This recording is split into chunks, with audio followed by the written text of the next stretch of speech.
La conferencia inaugural de esta escuela de verano está a cargo del Premio Nacional de Historia 2006, el profesor Gabriel Salazar Vergara. Cuando se le otorgó esta distinción, se destacó el carácter innovador de su obra, que ha incorporado nuevos sujetos de estudio, valorando fuentes de investigación originales y creando una escuela historiográfica. Allí se le reconocieron los méritos como principal exponente de la historia social. El profesor Salazar ha desarrollado una sólida trayectoria en investigación, publicaciones, extensión y docencia. Recibe continuas invitaciones, especialmente de centros de alumnos de historia, sociología, antropología y otras especialidades, a participar en sus congresos, jornadas o encuentros nacionales o regionales, normalmente para dar la clase magistral. A su juicio, los aspectos de mayor relevancia en su vida académica tienen que ver con la opción por centrar la investigación histórica en la vida real de los sujetos y actores sociales, opción que ha permitido no solo redinamizar la historia social de la sociedad chilena, en particular los sectores populares, sino tomar contacto directo con los actores mismos en su momento actual, abriendo el análisis histórico hacia los problemas del presente y la proyección del futuro. Esto último le ha dado grandes satisfacciones en el aspecto educativo, vinculado a la historia, y también en la construcción de procesos políticos desde abajo. Tengo mucho agrado en dejar con ustedes al profesor Gabriel Salazar Vergara.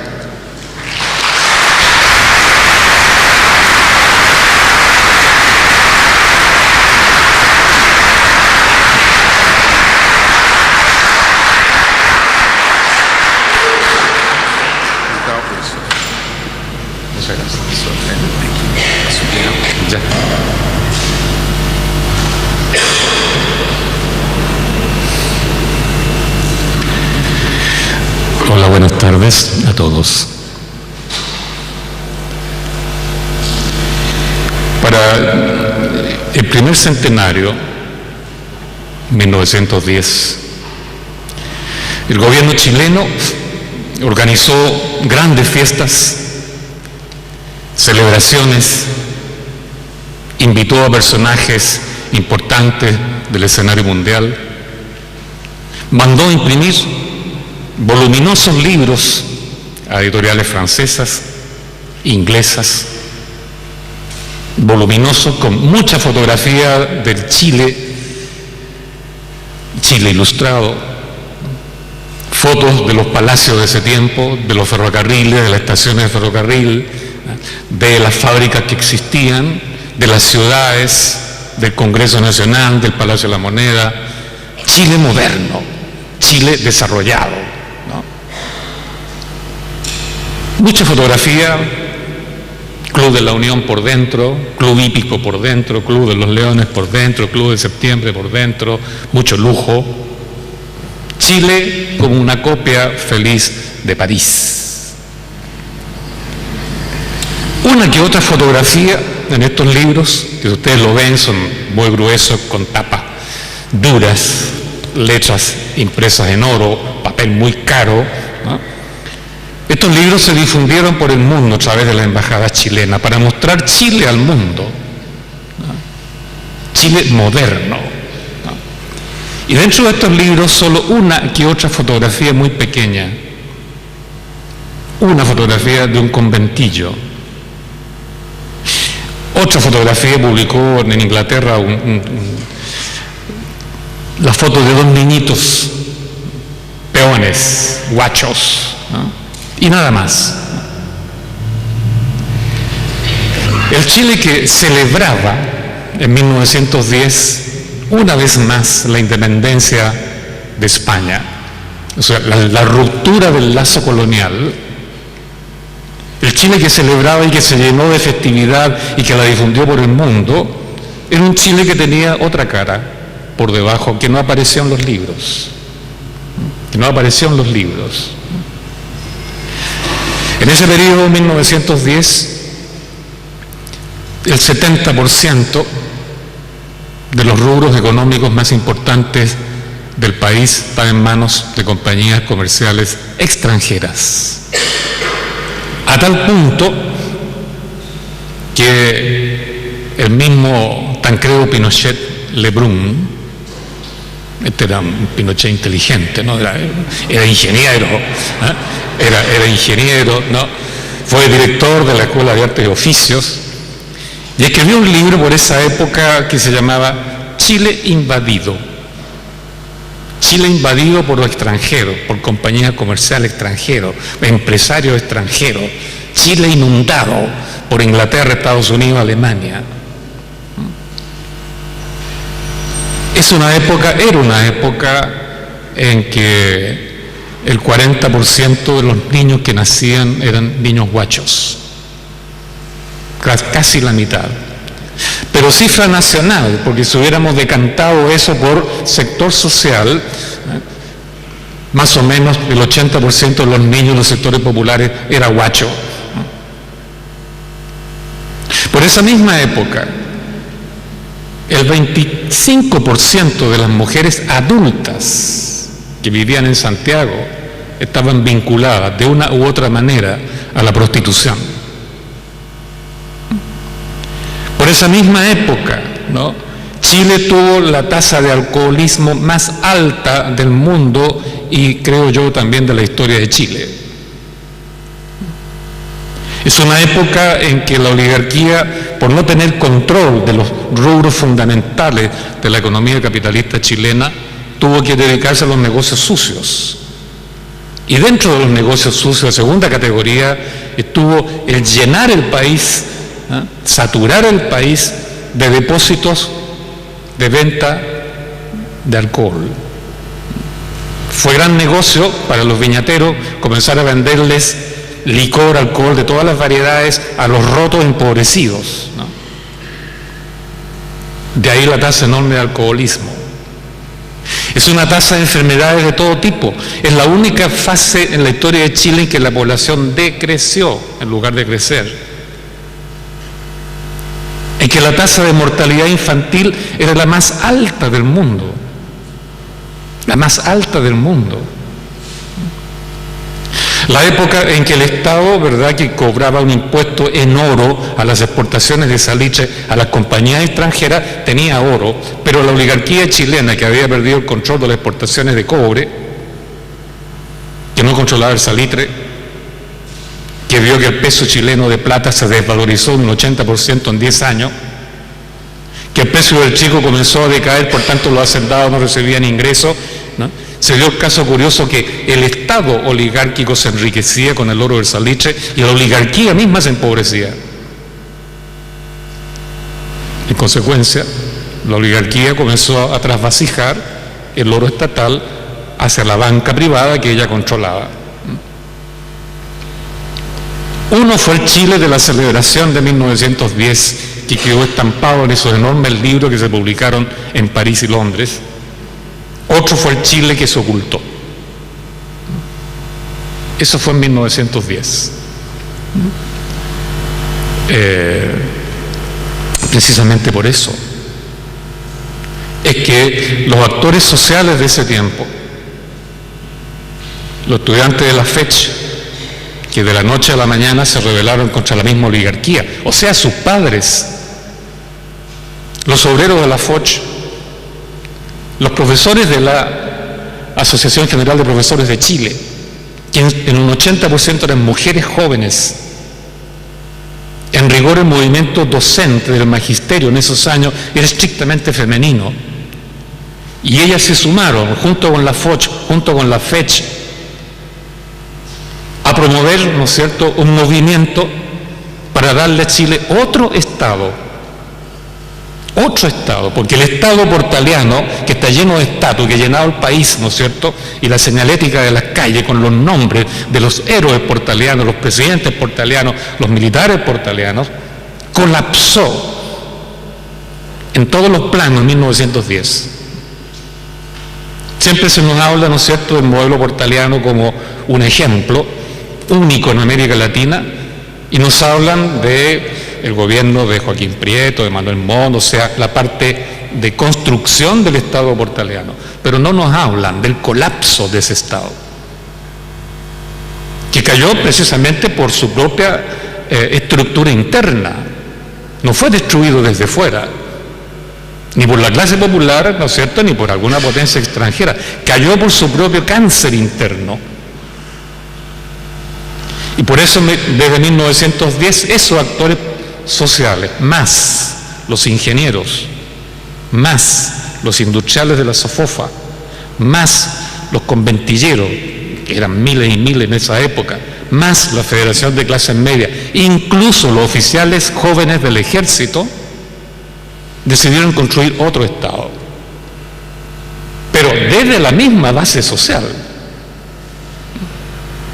la propia ciudadanía, dejando de lado a la clase política civil, dejando de lado a la clase política militar. Y ese movimiento que parte por esa fecha culmina hacia 1925, no tengo tiempo de detallar eso, culmina cuando la Foch, la FECH, los profesores y otros actores sociales se autoconvocan a una asamblea popular constituyente. Y se reunieron durante una semana en el Teatro Municipal de Santiago. Y por decisión propia dijeron, a esta asamblea no puede entrar ningún político profesional. Si quiere participar, ingresa en calidad de ciudadano. Y a esta asamblea no puede participar ningún militar. Si quiere entrar, entra en calidad de ciudadano. Porque es la ciudadanía la que tiene la soberanía y es la ciudadanía la que tiene el deber humano, el derecho humano fundamental de construir el Estado de acuerdo a lo que ella siente, de acuerdo a sus propios poderes constituyentes. Y esa asamblea acordó que Chile en esa época no necesitaba cualquier Estado, cualquier entelequia política, necesitaba un Estado específico para problemas específicos, un Estado que fuera el resultado de un mandato ciudadano. Y ellos dijeron, Chile necesita aquí un Estado que desarrolle la producción, que industrialice el país, que integre la sociedad, que no la divida, y que nos permita entonces alcanzar los objetivos de la modernización de esos años y cumplir así nuestras tareas. Y dijeron, para alcanzar estos objetivos es indispensable eliminar a aquellos factores que introducen la división, ¿verdad?, y que no han permitido que se desarrolle un Estado que efectivamente se proponga desarrollar la producción y la industria en este país. Y ese factor distorsionante que dividía en lugar de unir era el ejército. Y por eso esta Asamblea Popular acordó abolir el ejército permanente, porque en lugar de unir a la nación, la dividía masacrando una y otra vez al pueblo. Recordemos que en esos años el ejército masacró a los trabajadores en 1890 en varias ciudades, 1903 en Valparaíso, 1905 en Santiago, 1906 en Antofagasta, 1907 en Iquique, 1919 en Puerto Natales, 1920 en Magallanes, 1921 en La Coruña, 1924 San Gregorio. Entonces los constituyentes sintieron que estaban siendo ellos marginados, masacrados, divididos como si fuera un enemigo interno, y dijeron, no, pues estos señores nos están uniendo, hay que eliminarlos y hay que cambiarlo por un ejército ciudadano. Esa asamblea, como lo dijo el trabajador que inauguró la asamblea, esta asamblea, dijo, es única en la historia de nuestro país, porque es primera vez que los hombres de trabajo, los productores, los obreros, los empleados y los estudiantes, ¿no?, se unen, ¿no?, para por sí mismo, como alguna vez lo soñó, dijo el obrero, ¿no?, Juan Jacobo Rousseau, para darle al país el Estado que éste realmente necesita. Bueno, el primer centenario El Estado celebró hacia afuera, los actores sociales pensaron hacia adentro, y 15 años después se autoconvocaron a una asamblea constituyente de ciudadanos y que acordó, entre otras cosas, lo que ya dije, abolir el ejército, crear un Estado constituido por representantes de las clases productoras, patrones, industriales, agricultores, mineros y obreros y trabajadores, con exclusión de los políticos profesionales, con exclusión de los militares. Esa asamblea, que se celebró entre el 8 y el 15 de marzo de 1925, ustedes no la van a encontrar en ningún libro de historia, en ningún texto escolar. No hay ningún programa educacional que va a educar a nuestros niños para ejercer su poder constituyente, que es la esencia de la soberanía.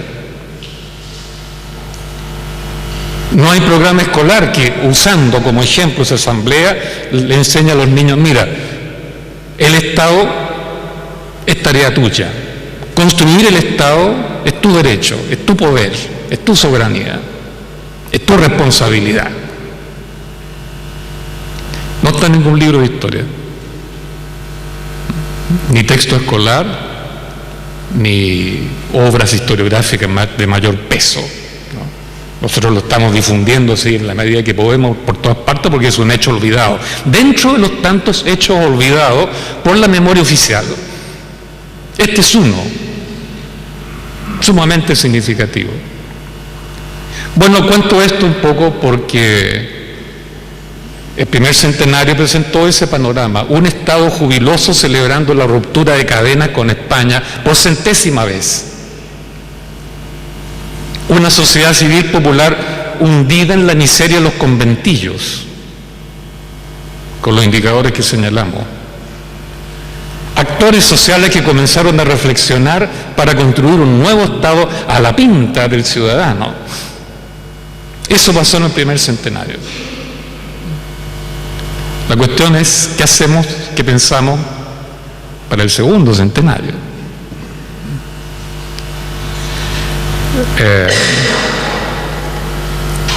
La idea también, la idea general es celebrar,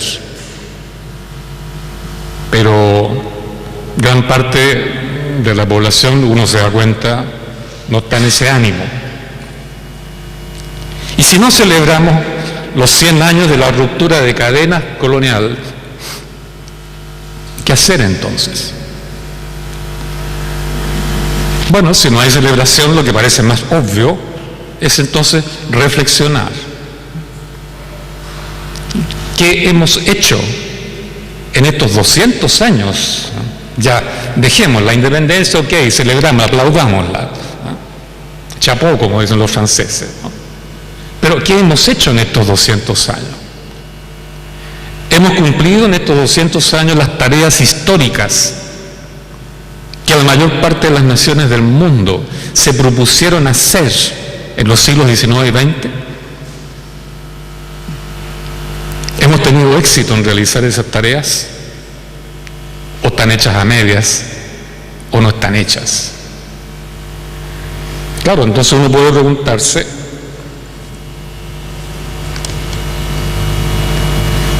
¿cuáles son las tareas?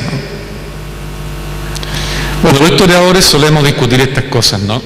Y las conclusiones a las que uno llega son más o menos las siguientes. Las grandes tareas de la modernidad, siglos XIX y XX, son más o menos 3, para resumirlas. La primera gran tarea de la modernidad: desarrollar la industria y alcanzar un nivel de desarrollo industrial que permita la autonomía económica del país, para no reproducir las condiciones de dependencia o de coloniaje. En otras palabras, la gran tarea económica del siglo XIX y XX para los países que no éramos ni Inglaterra, ni Francia, ni Estados Unidos, era llevar a cabo una revolución industrial tardía, de segundo tipo, de segundo tiempo. Porque claro, Inglaterra tuvo la revolución industrial del siglo XVIII, Francia entre el XVIII y el XIX, Estados Unidos igual, ¿no? Y partieron delante y dominaron el mundo con sus productos industriales. Y como la industrialización en ellos fue producto de la iniciativa privada y no del Estado, dijeron, bueno, Estado liberal. Y al vender sus mercancías industriales por el mundo, dijeron, abran las puertas, bajen los aranceles aduaneros, practiquen el librecambismo, y se convirtieron en los campeones del librecambismo. Pero cuando ya dominaban el mundo. Entonces la tarea de industrializarse para los países que llegamos atrasados a ese take-off, como le llaman algunos, la cuestión no era fácil, porque el mercado mundial ya estaba copado. Por eso es que la tarea, los países que llegamos atrasados, no podíamos hacerla practicando el librecambismo. No se pudo, no se podía, nadie lo pudo hacer. Los países que realizaron revoluciones industriales tardías, exitosas, uno los cuenta con los dedos de la mano, ¿no es cierto? Japón, ¿no? Alemania, Italia, la Unión Soviética, China, la India, Egipto, Sudáfrica. Si uno revisa, todos esos países hicieron su desarrollo industrial bajo la conducción política de un Estado que intentó unir el conjunto de la nación para desarrollar y cumplir esa tarea de industrialización. ¿Qué es lo que querían los actores sociales que se movilizaron en 1919 y que hicieron esta Asamblea Constituyente del 25? Construir un Estado nacional socialista, es decir, todas las clases unidas bajo un Estado cuya tarea principal era el desarrollo industrial. O sea, reproducir de alguna manera el ejemplo que estaba dando Alemania. Por eso Alemania fue un modelo para muchos chilenos, empresarios chilenos y políticos chilenos, acerca de cómo desarrollar el país. Cito a uno solo, Pedro Aguirre Cerda, que admiró toda su vida a Herr Schacht, el ministro de Finanzas de Hitler. El nacional desarrollismo, el nacional socialismo implicó construir un Estado proteccionista, nacionalista, integrador, con un gran proyecto capaz de desarrollar la industria para, a su vez, después competir en el mercado mundial. Competir. Todos sabemos que las potencias liberales reaccionaron contra este proyecto y en 2 guerras mundiales lo destruyeron.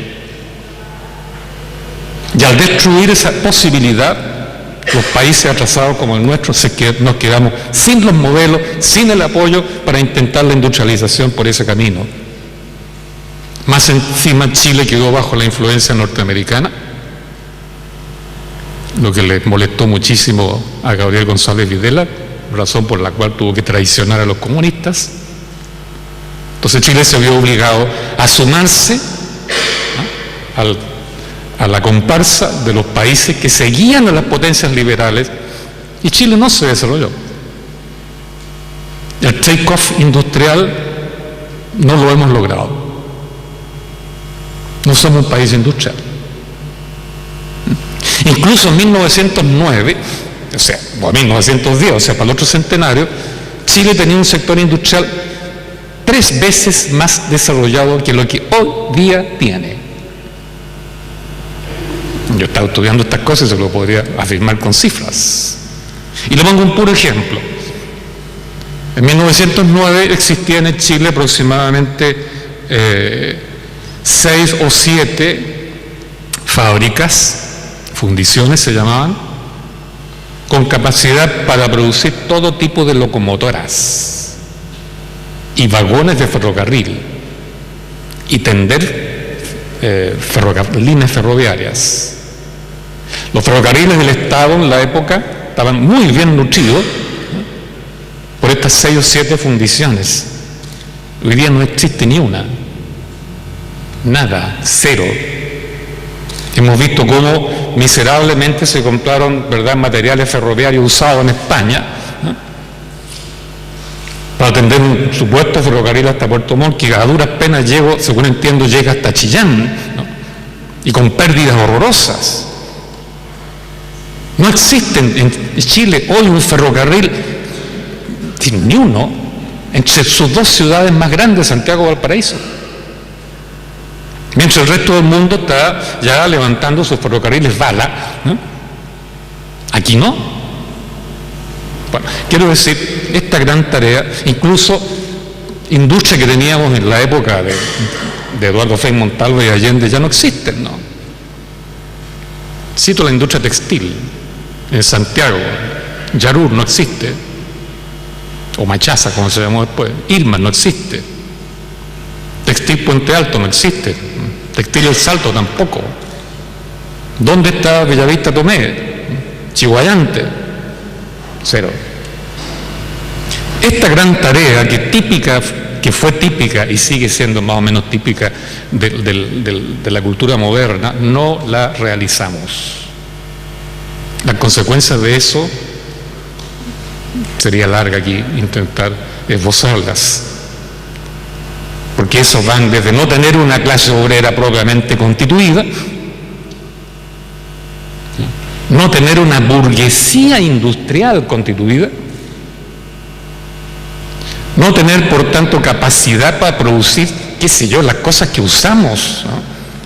Vivimos de lo importado, vivimos comprando, como dijo Francisco Antonio Encina en 1911 a propósito del otro centenario, una frase que todavía tiene plena validez: consumimos como civilizados, dijo Encina, producimos como bárbaros. Nos sentimos civilizados, pero es que estamos consumiendo y comprando lo que producen otros. Y como me decía hace poco, yo estoy haciendo un trabajo de reconstrucción de memoria histórica con Carlos Altamirano Rego, que es el amigo y dirigente socialista de Salvador Allende, ¿no? Y comentando estas cosas me decía, incluso peor, el impacto es muy grave, me dijo, porque consumir civilizado, me dijo él, eso no civiliza la cabeza. Se están dando miles de becas para que los jóvenes vayan a estudiar tecnología y cuestiones avanzadas, ¿no es cierto?, en el extranjero. Cuando vuelvan, ¿dónde van a trabajar si no hay industria? Si no hay industria. Bueno, es una tarea no cumplida. Hay miles de derivaciones de eso que no tenemos tiempo ahora de sacar a luz. Segunda tarea importante: construcción de un Estado nacional capaz de integrar a toda la sociedad, capaz de promoverla unidamente hacia un mismo proyecto de desarrollo, con participación ciudadana.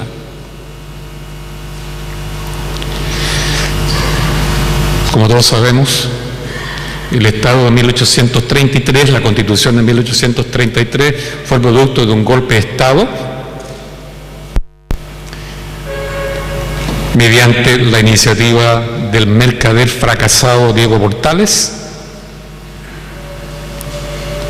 que con el dinero que él tenía, que consiguió del Estado, entre paréntesis, y con el que reunió con otros amigos mercaderes 120.000 pesos, que para la época era más o menos equivalente, digamos, a unas 6 haciendas, para formarse una idea, haciendas de la época.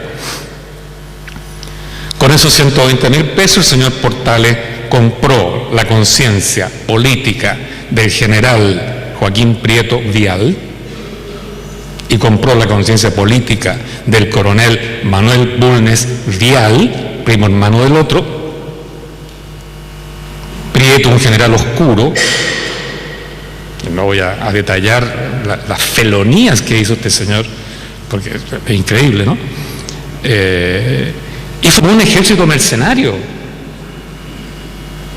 El golpe de Estado de 1829 fue un ejército mercenario en contra del ejército que había ganado la independencia. El problema de Portales y sus mercaderes es que el ejército estaba con sus adversarios, no con ellos. Entonces tuvieron que armar un ejército mercenario. Y en una serie de peripecias, y no tengo tiempo de detallar, porque marcaron las peores felonías que se han cometido en la historia de Chile. Nombro una a modo de ejemplo. Lograron finalmente el triunfo en la batalla de Lircay. ¿Qué pasó en Lircay? Ganó Prieto, derrotó a Freire, que representaba los intereses del proyecto más bien opuesto, y cayó preso el coronel, entre otros oficiales, el coronel Vic Tupper, que era de origen inglés y que estaba casado con una chilena muy conocida en la época, Isidora Zegers, gran cantante de ópera, de gran cultura musical, etcétera. Había ocurrido que por esas tradiciones que ejecutó Prieto, los bandidos que él había recolectado en el campo asaltaron Santiago y tomaron por asalto la casa del coronel Tupper. E iban a violar a la mujer de Tupper, a Isidora Zegers. Y la salvó el obispo de Santiago, que logró hacerla saltar por la muralla y protegerla. En vista de lo cual Tupper retó a duelo a Prieto, porque entre oficial y entre caballeros, ¿verdad?, esas cosas no podían aceptarse, lo retó a duelo. Prieto no aceptó, se corrió, dio cualquier razón. Pero cuando se dio la batalla de Lircay, ganó a Prieto y Tupper cayó preso, el suboficial a cargo le fue a preguntar al general Prieto: ¿qué hago con los prisioneros? ¿Quiénes son los prisioneros? Tales y cuales, y entre ellos Tupper. La respuesta de Prieto fue: háchenlos. O sea, mátenlos a hachazos. Y el coronel Tupper fue asesinado a hachazos siendo prisionero. Ese tipo, entre otras felonías, se cometieron en este proceso. Por tanto, el famoso Estado portaliano, que parte con Lircay, parte con el ejército mercenario y se establece después, siguen ahí los fusilamientos, qué sé yo, es un Estado donde la ciudadanía no participó, no fue el producto de una decisión ciudadana, fue el producto de un golpe de unos mercaderes que levantaron este ejército, se estableció por una dictadura del tipo de Pinochet, y ese Estado fue el que rigió 100 años. El Estado del 25, recordemos, los ciudadanos se convocaron a una asamblea constituyente y le dieron al país una constitución, ¿ya? Pero por las cosas de la política, que es muy largo explicar, los oficiales jóvenes del ejército dijeron: bueno, la Asamblea Nacional Constituyente hay que organizarla a nivel nacional, y quién mejor que la organice que el presidente, que aún le quedan 4 o 5 meses de mandato. Y trajeron a Alessandri de vuelta. Con la específica misión: usted organice la Asamblea Nacional Constituyente. Y Alessandri dijo: bueno, acepto, a condición que la Junta Militar se disuelva. Y los militares, ingenuamente, se disolvieron.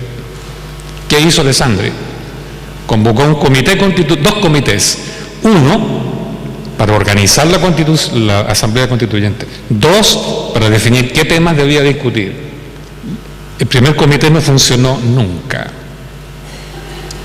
El segundo comité, él tomó el mando, obligó a que se fueran los delegados sociales, que eran minoría, quedaron solamente delegados políticos del Partido Liberal, del Partido Radical, del Partido Conservador, amigos de él, 8 personas, y él fue imponiendo sesión a sesión el texto que él ya había preparado.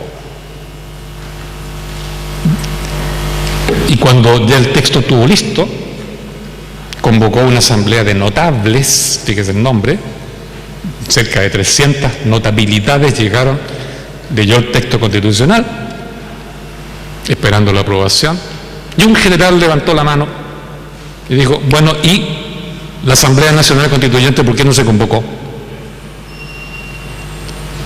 Alessandri se indignó, se puso a gritar, se mandó cambiar, dio un portazo, ¿no? Y todos sus amigos notables se sintieron incómodos y partieron corriendo, lo trajeron de vuelta, lo aplaudieron, lo homenajearon y dijeron: presidente, su texto constitucional es aquí aprobado por aclamación. Después de lo que llamaron a un plebiscito, y el plebiscito aprobó el texto con un 57% de abstención ciudadana. El Estado de 1925, como ustedes ven, es tan ilegítimo como el del 33. Portales, Prieto actuando suciamente, Alessandri engañando a medio mundo, teatralizándolo, traicionando la chusma a la cual él decide defender, y lanza un Estado liberal que era exactamente lo opuesto a lo que la ciudadanía estaba exigiendo. Bueno, pero hay que hablar de la Constitución del 80. Ninguno de los 3 estados que han sido constituidos en Chile ha sido legítimo. Hemos sido gobernados 200 años por estados ilegítimos donde la ciudadanía no participó, donde las élites mercantiles fueron las que construyeron el Estado. No es casualidad, ¿no es cierto?, que el Estado constituido por Pinochet haya desindustrializado el país. No es casualidad que él haya protegido a los grandes empresarios de hoy, que si ustedes lo revisan así, ¿no?, con lupa, son todos mercaderes. No hay ningún industrial. Nuestro próximo, capaz que sea un mercader también, ¿no? De hecho lo es, ¿no? ¿Quiénes son los hombres más ricos de Chile? Pensemos en Horst Paulmann, dueño de la cadena Jumbo. Técnicamente, ¿qué es lo que es un supermercado? Un almacén, son almaceneros. Es fuerte la palabra, pero eso es. Si tenemos una jerarquía, ¿verdad?, capitalista, ni siquiera socialista, capitalista, es eso. Estamos dominados por los Falabella, por los Ripley, por los Jumbo, ¿no es cierto?, por Almac. Puro capital mercantil. Por eso es que siguen una y otra vez instalando a Portales como gran héroe de la patria. Segunda tarea no cumplida, el Estado. Tercera tarea no cumplida, tal vez la más importante que todo, y lo voy a decir muy cortito. Es importante construir también la sociedad civil. La sociedad civil soberana, ¿no?, capaz de unirse en un proyecto conjunto. No hemos construido sociedad civil soberana, hemos dividido a la sociedad. El ejército una y otra vez ha dividido a los chilenos, ha golpeado al mismo sector y ha privilegiado al otro sector y no ha generado unión. Hay que decirlo con todas sus letras, ¿no?, y reconocerlo con todas sus letras. Si hay una institución enferma en este país, es el ejército. ¿Por qué enferma? Porque lo que estoy diciendo, porque no ha sido un factor de unión de la nación, sino de desunión de la nación, de desigualación. Y ellos han adquirido ya esa cultura, ¿eh?, de que dentro de la nación hay un enemigo interno. Recordemos que el ejército chileno se formó combatiendo a los mapuches en la frontera, en esta zona. Siguió combatiendo a los peones, palomeando, como se decía, los rotos, ¿no? Siguió, ¿verdad?, masacrando a los trabajadores, a los mutualistas, a las mancomunales. Y siguió más tarde, como dijo Merino, ¿no es cierto?, ¿eh?, torturando y matando a los humanoides, ¿no? Sin duda alguna, los actores sociales en 1910 dijeron: hay que suprimir el ejército permanente y reemplazarlo por un ejército de ciudadanos. ¿Qué podemos decir nosotros ahora a este respecto? Lo único que uno podría decir prudentemente, ¿no?, es que hay que reeducar a esta institución.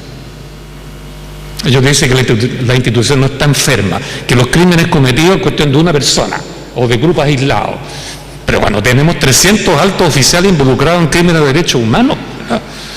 Bueno, es la institución la que hay que ¿no? Pero fuera de eso, ¿no? Independientemente del factor militar, tomemos otro indicador, los niños guachos, que tú los mencionabas, ¿no? En el siglo XIX, cuando ya Chile tenía el récord mundial de niños guachos, por cada 100 niños que nacían, 37 eran guachos. Por 1910 el número ha aumentado a 40. Ahí se estabilizó. Durante la otra democracia, entre 1938 y 1973, el número bajó a 17% de niños guachos de 100 que nacían. Hoy día, ustedes saben, o tal vez no saben, porque no es una cifra que circule, Yo lo he tomado de algunas encuestas que he hecho y estudios demográficos que ha hecho Adimark, pero que no entrega la difusión, sino que la entrega cuando lo contratan, ¿verdad? Una empresa grande, donde trabajan con ejecutivos, ahí entrega la información, ¿no? Y el dato dice lo siguiente: en este momento, el 62% de los niños que nacen en Chile son guachos. Duplicamos nuestra tasa del siglo XIX. Eso da que pensar, ¿no? Eso da que pensar. Y los niños guachos, como ustedes saben, al no tener modelo paterno o materno, el único modelo que tienen es un modelo que toman del lado, ¿eh? De otros niños guachos. Y no quiero alargar la cosa, pero yo invitaría a reflexionar hoy día quiénes son en las poblaciones, en los sectores populares, en los sectores más endeudados, yo no digo empobrecidos, porque hoy día, ¿no es cierto?, el crédito, la tarjetita de crédito, la oferta de crédito, de consumo, ¿verdad?, le permite a uno mirarse al espejo y no verse pobre. Le permite a uno consumir suficiente para decir, con aparentar, no soy explotado. Pero en Chile se están aplicando hoy día tasas de interés por crédito de consumo del promedio de 56-57% anual. En el siglo XIX, ¿verdad?, esa tasa era considerada usurera y la Iglesia la denunciaba como pecado mortal. Pero hoy día es normal. ¿Ya? Hoy día es normal. Bueno, niños guachos. Entonces un niño guacho, en esta circunstancia, va a encontrar un modelo en quién. Y eso es lo que invito a reflexionar. No en el profesor, que además lo llevan vilipendiando en toda la prensa pública, ¿verdad?, porque nos saca los puntajes que nos permitan compararnos con Dinamarca, por poner un ejemplo. No, el cabro tiene un modelo ahí mismo en la población. ¿Cuál es el modelo que tiene? El choro. El choro es un mejor modelo, porque el choro se atreve, el choro es audaz, el choro maneja redes sociales de amigos, el choro planea asaltos, y en grande, han inventado nuevos métodos, desde robar cajero automático hasta los alunizajes, ¿no?, sin contar el comercio pirata y todo tipo de tráfico. Y el choro maneja plata, maneja recursos, maneja poder, es audaz, tiene personalidad, ayuda a comprar las camisetas del club, ¿no?, ayuda a los centros de madre. Ese es el modelo. Y eso es más interesante para un cabro que tiene que construir su identidad, ¿no?, tener ahí mismo el modelo y vincularse a esas redes, que estudiar como un loco para la prueba CIMSE, después la PSU, ¿con qué porvenir? Que aunque saque título, hoy día se entregó la información del Instituto de Estudios Públicos de la Universidad de Chile sobre el empleo. Claro, la tasa de empleo oficial está en el 9%, pero la Chile estudió la composición. de eso. Y la información dice lo siguiente: tenés mercurio, ¿no? El cuerpo ve, ese cuerpo no miente, ¿no? El cuerpo A sí, el cuerpo C sí, pero el B no, porque se autoinforma, entonces ahí no. Y bueno, ahí se dice que el 68% de los trabajadores en Chile no tiene contrato permanente. Y al no tener contrato permanente no tiene previsión, no tiene recursos suficientes para levantar familia, con un promedio de ingresos de 140 lucas. Yo con 140 lucas, con suerte logro vivir yo solo, entonces no me voy a casar. Y por eso Roberto Méndez nos dice, claro, la tasa de nupcialidad ha caído en los últimos 10 años en un 68%. Menos y menos gente quiere tener familia. Y con razón los cabros guachos se disparan. Bueno, el balance que uno puede hacer estos 200 años, si uno se fija en lo que se olvida, en lo que se oculta, en las sombras, ¿no?, es bien patético. Es bien patético. Uno podría salvar un montón de cosas, todas las cosas que puede salvar, ¿verdad?, una civilización que se compra, que se importa. Eso sí, lo hemos hecho bien. Pero eso no ha resuelto los 3 grandes problemas que aquí menciono que debiéramos haber resuelto en 200 años, que no están resueltos. Y a lo mejor es tarea de la nueva generación, porque la nueva generación está operando con posibilidades, factores, recursos que nosotros no tuvimos en los 60. Un primer factor es la memoria. Nosotros en los 60 no teníamos memoria, teníamos libros. No actuábamos en función de la memoria, actuábamos según el libro rojo de Mao Zedong o qué sé yo, cualquier texto de los grandes clásicos. Hoy día no. Hoy día en Chile manda más la memoria que cualquier cosa. Porque recordemos, la memoria nuestra está llena, saturada de la revolución en libertad que intentó Frei y fracasó, que más encima lo asesina. De la revolución socialista que intentó Allende y fracasó y se suicida. De la revolución neoliberal que nos impuso a balazo y tortura Pinochet. De la democracia neoliberal heredada de Pinochet, que nos trata de seducir las actuales autoridades. Son, ustedes se fijan, 3 o 4 experiencias límites, radicales, profundas, que a uno lo revolcaron en una dirección y otra en el espacio de una generación y media. Nunca antes Chile tuvo tanta memoria social como hoy día. Por eso la gente tiende a creerle más a su memoria que al discurso de los políticos, a creerle mucho más a su memoria que a lo que puedan decir los intelectuales, o a creerle mucho más a la calle, como los cabros chicos, que a su profesor en el aula. Pero hay que hacer algo con esa memoria. Yo no creo que baste con lo que se está haciendo, ¿no?, de rescatar la memoria del pasado como un patrimonio, como si fuera un resto arqueológico capaz de exhibirlo, ¿no es cierto?, en un museo de la memoria. La memoria no, la memoria es un factor de verdad, es un criterio de verdad. Y como criterio de verdad es un factor de la acción. Por eso es muy posible que se instale una reflexión muy profunda a partir de este centenario. Ya está instalada, creo yo. Hay un proceso de transición ciudadana por abajo, ¿no?, subterráneo, de escondrijo en escondrijo, que está repartido como un archipiélago Gulag, que está por todo Chile. Y de ahí va a surgir algo. Surgió en 1910, 15 años después del centenario. ¿Por qué no podemos esperar que surja de nuevo, a lo mejor antes de 15 años? Porque hay que encontrarle sentido histórico a la explosión del ejemplo que pusieron los pingüinos.